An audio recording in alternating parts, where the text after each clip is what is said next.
Programang ito ay rated SPG. Striktong patnubay at gabay ng magulang ang kailangan. Maaaring may masiselang tema, lengguwahe, karahasan, sexual, horror o droga na hindi angkop sa mga bata. Mga kapamilya, may alam na nga si Espinas na panglabang kay Olga dahil napag-alaman ni Espinas mula kay Balatukan ang totoong pagkatao ni Tanggol. At dahil sa ginawa ngang pagmamanman ni Balatukan kay Rigor ay nalaman nito na hindi pala tunay na anak ni Rigor itong si Tanggol. At ito mismo ang nagpakulong kay Tanggol at nagawa pa niya itong barilin. Samantala, bukod nga kay Severino ay walang ibang pinagsabihan si Ramon kung saan siya pupunta. Maging kanyang papa ay hindi niya sinabi ang kanyang plano upang maiwasan nga na magkaroon pa ng pagkakataon si Olga na maunahan siya. Ngunit malakas nga ang pakiramdam ni Olga na may ginagawang kakaiba si Ramon. Kaya naman pinasundan niya ito sa kanyang tauhan. Ngunit dahil listo itong si Ramon ay agad niyang napansin na may sumusunod sa kanila. Kaya naman agad niyang ipinag-utos na iligaw ang sumusunod sa kanila. At di nga nagtagal ay nagawa na nilang iligaw ang tauhan ni Olga. Kaya naman agad silang nagtungo sa koreksyonal. Sa kabilang banda, tinawag nga ng tauhan ni Olga sa kanya at sinabing bigla umanong nawala sa paningin nila ang sinasakyan ni Ramon.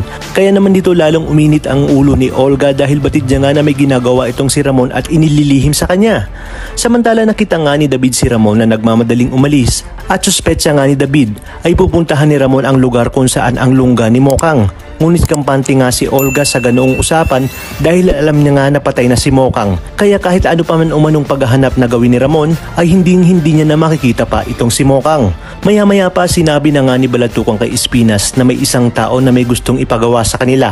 Kaya naman pumayag si Espinas. Ang hindi alam ni Espinas na kinausap ni Olga si Balatukan at sinabi na takutin umano nito si Espinas. Aniya, ipaparating niya sa itaas na may ginagawang mga illegal na gawain sila ni Espinas sa loob ng kulungan dahil nga ito sa pagtanggi ni Espinas sa kanya.